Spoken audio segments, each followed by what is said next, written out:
กล่าวสบายดีพี่น้องน้ำมวยก็หากระขึ้นมาแต่ใส่บาตรทุกคนวันนี้วันพระชิมาเตรียมจัดเจียงคองให้บ่าวควันเตรียมไว้หมดเลยคิดไปเลยก็น้ำตาชิไหลทุกคนถือหมวกถือยังไปเนี่ยเพราะว่าอากาศบ้านเพิ่นมันหนาวทุกคนมันสิใส่ได้หลายสิ่งเลยเด้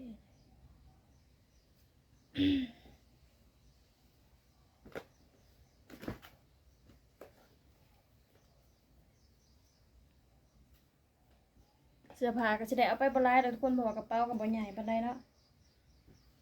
ที่จริงก็เฮาเน้นแต่เสื้อพวกเสื้อขายาวแขนยาวแหละทุกคนส่งไปเนาะเพราะว่า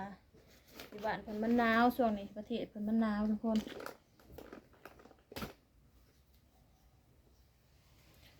ของกินก็ได้แต่พวกมาม่ากับปลากระป๋อง2อย่างแหละทุกคนของกินแล้วนั่นก็เป็นยมเป็นยาหมดแล้วก็เครื่องใส่ในครัวก็มีแต่อย่างเดียวนี่แหละทุกคนเกลือก็บ่ได้อาหาร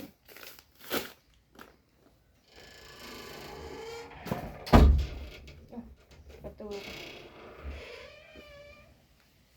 ไปขังแหละทุกคนเอ้ยจะสิเตรียมยังขออัดประตูกันเลยทุกคนมันดัง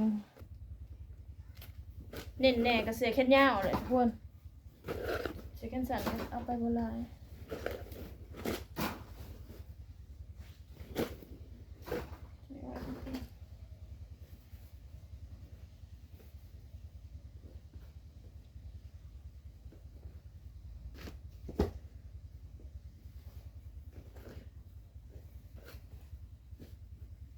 เดินทางมืออื่นทุกคนเดินทางมืออื่นนั้นบ่แม่นขอโทษขออภัยทุกคนเดินทางมือนี้ตอนแรกมือนี้ทุกคนมืออื่นนั้นอมโฮมอยู่เวียงจันทน์เนาะมือฮื้อได้ขึ้นยนต์ทุกคน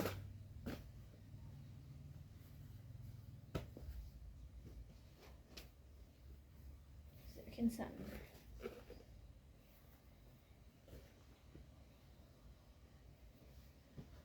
2 3 4 5เสียแค่สั่นหา6โตทุกคนถือเลยสุขายาวในใจเขาก็อยากให้ถือร้ายแหละทุกคนเพราะว่าไปผลยามันแพงเด้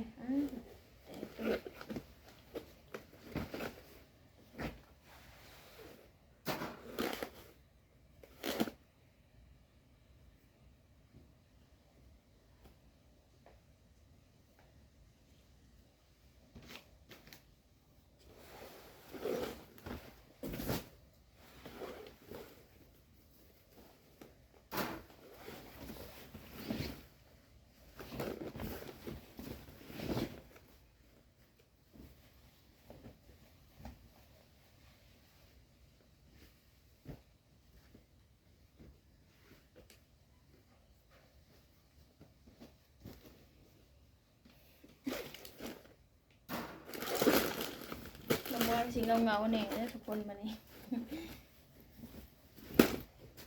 เดี๋ยวสิฮอด6 7 8 เดือนเนาะทุกคนอดเอาทุกคนเลยคิดฮอดก็อดเอาคิดฮอดก็โทรหากันแค่ไหนกูเมื่อนี่เห็นหน้ากันเนาะทุกคน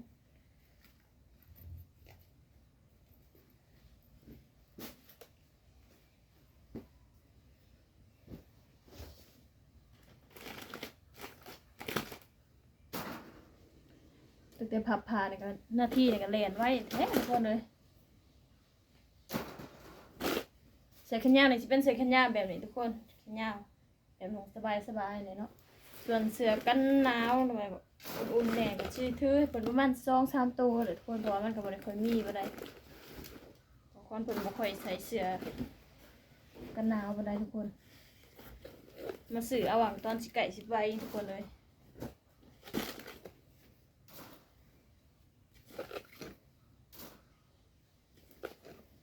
ไปผับมากเนี่ยมันสิบ่ได้เพราะสำได้เสื้อผ้าสิได้แต่พอ2 สุด 3 สุดนี่เดี๋ยวใส่นั่นใส่นี่นำเด้กำหนดเขาให้เอาไปมีแต่23 โลทุกคนบางมวยก็บ่ฮู้ว่า23 โลมันสิหลายสิน้อยสำได้ เ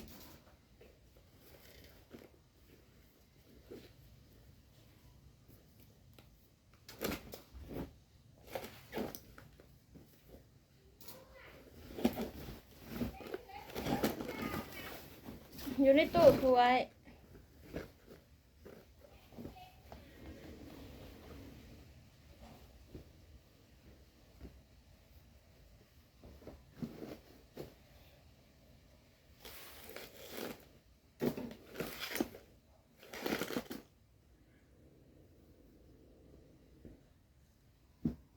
1 2 3 4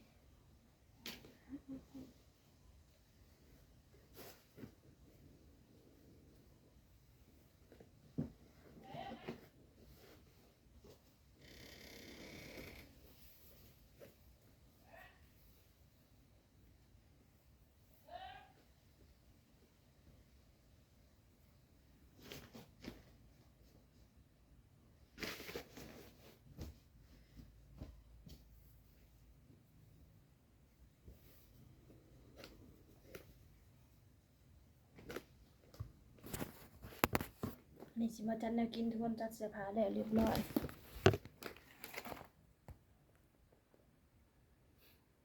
ให้ฉันนี่เลยทุกคน เดี๋ยวยังมีอีกตัวว่าท่านในแหงทุกคนลงไปกินตาไปหน้าทุกคนหน้าหาห่อทุกคนไปเชื่อว่ากินอาหารทางเขายังบ่ลืมอาหารทางเขาค่ะกินมาม่าไปก่อน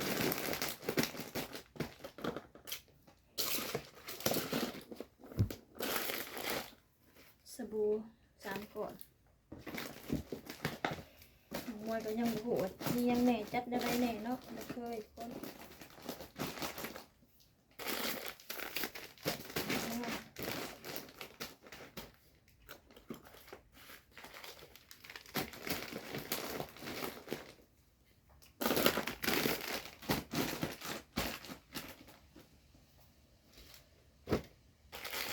ยาสระหัว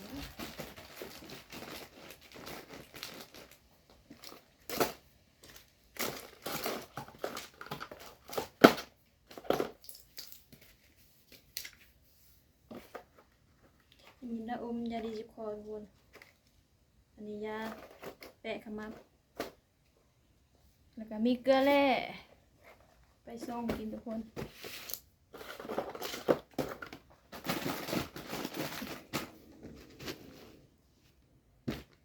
โอเคก็สิได้แล้วบัดนี้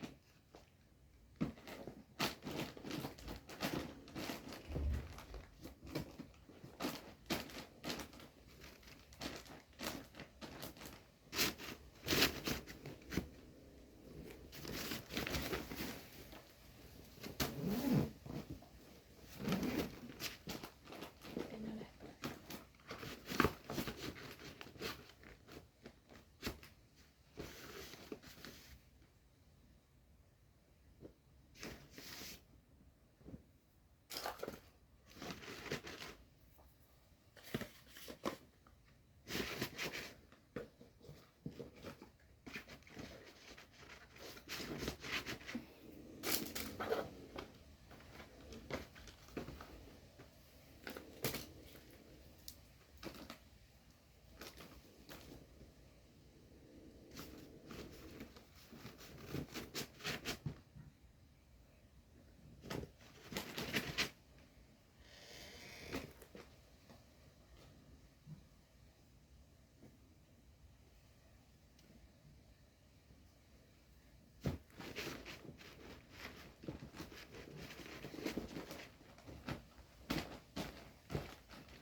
โอเค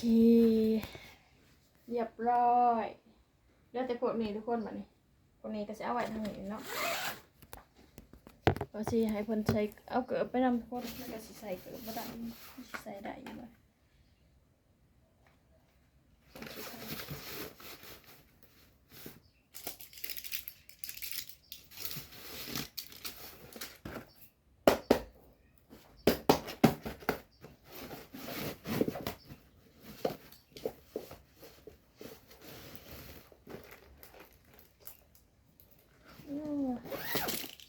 ใส่ผิดแล้ว10 นาทีทุกคนไว้แท้ ขอปิดอีกเด้อ